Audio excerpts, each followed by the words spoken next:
ام المومنین عائشہ صدیقہ رضی اللہ تعالی عنہا تمام ازواج مطہرات پر سبقت رکھتی تھیں۔ امام زہری کے مطابق تمام ازواج کا علم جمع کریں تو بھی عائشہ صدیقہ رضی اللہ عنہا کا علم زیادہ۔ یہ امت کی پہلی حافظہ قرآن اور انہوں نے 2210 احادیث روایت کی۔ نبی علیہ الصلوۃ والسلام کو ان سے بہت محبت تھی، اسی لیے حضرت عمر فاروق رضی اللہ تعالیٰ عنہ نے اپنے دور میں امہات المومنین کا ایک وظیفہ متعین کیا تھا، مگر ام المومنین عائشہ صدیقہ کو 2000 درہم زیادہ دیتے تھے کہ یہ حبیب خدا ہے۔ اس کی دلیل یہ ہے کہ جب تخیر کا معاملہ آیا تو نبی علیہ الصلوۃ والسلام نے تمام ازواج کو کہا کہ چوائس تمہارے پاس ہے، میرے پاس رہنا چاہتی ہو یا جانا چاہتی ہو۔ اور جب عائشہ صدیقہ رضی اللہ عنہا کا معاملہ آیا تو نبی علیہ السلام نے کنڈیشنل کر دیا کہ تمہاری عمر چھوٹی ہے، اپنے ماں باپ سے مشورہ کر لینا، چونکہ اللہ کے حبیب چاہتے تھے کہ کوئی فیصلہ دوسرا نہ کر لے، جدائی برداشت کرنی مشکل تھی۔ انہوں نے اسی وقت فرمایا کہ مجھے مشورے کی کیا ضرورت ہے، میں فیصلہ کرتی ہوں کہ میں نے اللہ کے حبیب صلی اللہ علیہ وسلم کے قدموں میں زندگی گزار دی۔ نبی علیہ السلام نے ایک مرتبہ فرمایا، حمیرہ تم مجھے کھجور، چھہارا اور مکھن ملا کر کھانے سے زیادہ محبوب ہو۔ تو فوراً جواب میں کہا، اے اللہ کے حبیب صلی اللہ علیہ وسلم، آپ مجھے شہد اور مکھن کو ملا کر کھانے سے زیادہ پسند ہیں۔ نبی علیہ السلام مسکرائے، فرمایا، حمیرہ تمہارا جواب میرے جواب سے بہتر تھا۔ اللہ نے بڑی ذہانت دی تھی۔ فاطمہ الزہرا رضی اللہ تعالیٰ عنہ بیٹھی ہیں، فرمانے لگیں کہ میرے دل میں ایک بات آئی ہے۔ پوچھا کیا؟ کہ قیامت کے دن آپ کھڑی ہوں گی؟ نہیں، کہ آپ کے والد ہیں ابو بکر صدیق اور میرے والد ہیں حضرت محمد مصطفیٰ احمد مجتبیٰ صلی اللہ علیہ وسلم۔ یہ سن کے عائشہ صدیقہ رضی اللہ عنہا تڑپ گئیں، فرمانے لگیں، فاطمہ تم نے سچ کہا، ہمیں ایمان ملا آپ کے والد کے صدقے، قرآن ملا ہمیں ان کے صدقے، اللہ ملا ہمیں ان کے صدقے۔ خوب جی بھر کے نبی علیہ السلام کی تعریفیں کی، اور پھر آخر پر کہنے لگیں، فاطمہ ایک بات میرے بھی دل میں آ رہی ہے، کیا؟ کہ قیامت کا دن ہوگا، آپ کھڑی ہوں گی تو آپ کے ہاتھ حضرت علی المرتضیٰ کے ہاتھ میں ہوگا، اور میں قیامت کے دن کھڑی ہوں گی تو میرا ہاتھ محمد مصطفیٰ کے ہاتھ میں ہوگا۔ اور پھر کہنے لگی، ایک بات اور آ رہی ہے کہ آپ جنت میں جائیں گی تو آپ کا ہاتھ علی المرتضیٰ کے ہاتھ میں ہوگا، اگر میں جنت میں گئی تو میرا ہاتھ محمد مصطفیٰ صلی اللہ علیہ وسلم کے ہاتھ میں۔ تو اللہ نے انہیں ایسی ذہانت عطا فرمائی۔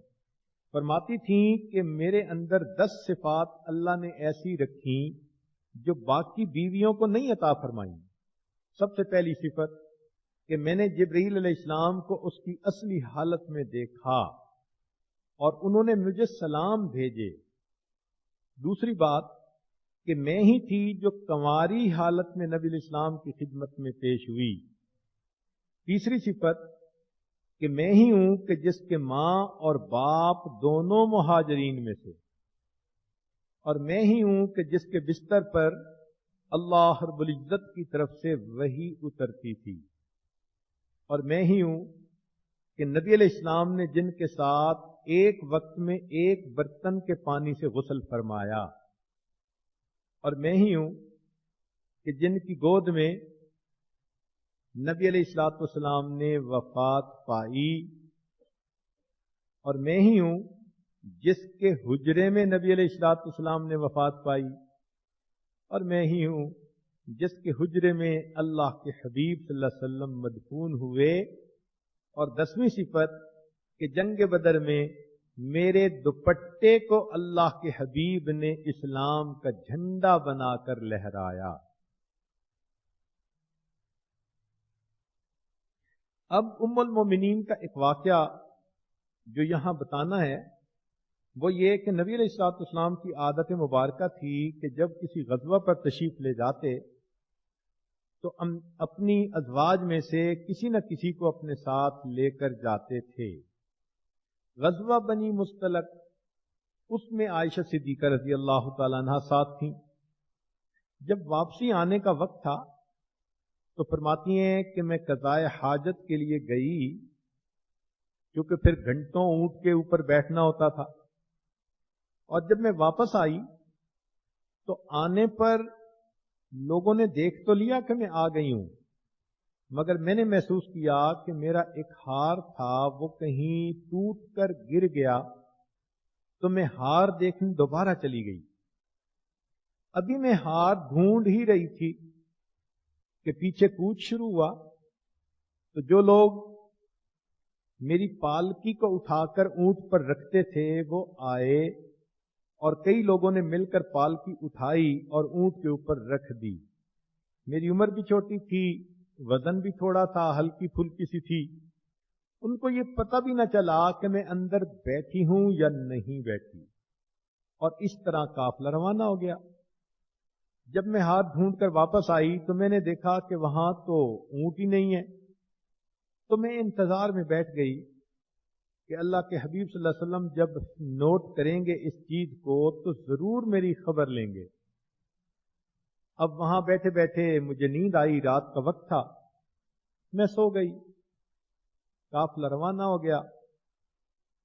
جب صبح کا وقت ہوا تو ایک صحابی تھے صفوان رضی اللہ تعالیٰ عنہ، یہ بدری صحابی تھے، اور ان کی یہی ڈیوٹی تھی کہ قافلہ جب رخصت ہو جاتا تو یہ آخر پر ایک چکر لگاتے اس پوری جگہ پر اور دیکھتے کہ کوئی چیز پیچھے رہ تو نہیں گئی، اور پھر واپس آتے تھے۔ وہ دیکھتے پھر رہے تھے تو انہوں نے ایک جگہ پر کسی کو کپڑے میں لپٹا سویا دیکھا، تو ان کو اندازہ تو تھا کہ یہاں نبی علیہ السلام کا خیمہ تھا۔ فرماتی ہیں کہ میری آنکھ اس وقت کھلی جب انہوں نے مجھے دیکھ کر پڑھا انا للہ و انا الیہ راجعون۔ میں اٹھ کر بیٹھ گئی، میرے اوپر چادر تھی، تو انہوں نے کیا کیا کہ اپنے اونٹ کو قریب میرے لا کر بٹھا دیا۔ میں سمجھ گئی کہ یہ چاہتے ہیں کہ اونٹ پر میں بیٹھوں اور ہم قافلے کے پاس پہنچ جائیں۔ چنانچہ میں اونٹ پر سوار ہو گئی اور وہ اونٹ کو چلاتے ہوئے ظہر کے وقت قافلے کے ساتھ مل گئے۔ جب قافلے میں ملے تو منافقین نے دیکھا اور ان کو پتہ چلا، تو منافقین کو ایک پوائنٹ ہاتھ آ گیا۔ ابو جہل کہنے لگا کہ مجھے لگتا ہے کہ نہ یہ لڑکی اس مرد سے بچی، نہ یہ مرد اس سے بچا، اور آپس میں انہوں نے اس بات کا بتنگڑ بنا لیا۔ جب واپس آیا قافلہ تو اللہ کی شان کہ میں بیمار ہو گئی، مجھے بخار آ گیا، اور 1 مہینہ میں بیمار رہی۔ مجھے کچھ پتہ نہیں تھا کہ باہر کیا بات چل رہی ہے۔ ایک رات میں ام مستہ کے ساتھ فراغت کے لیے باہر کی طرف گئی تو ان کو ٹھوکر لگی، وہ گریں، تو انہوں نے اپنے بیٹے مستہ کے بارے میں کوئی بد دعا کے لفظ کہے۔ میں نے پوچھا کیا کہہ رہی ہیں؟ انہوں نے کہا تمہیں پتہ نہیں کہ کیا بات ہو رہی ہے؟ میں نے کہا نہیں۔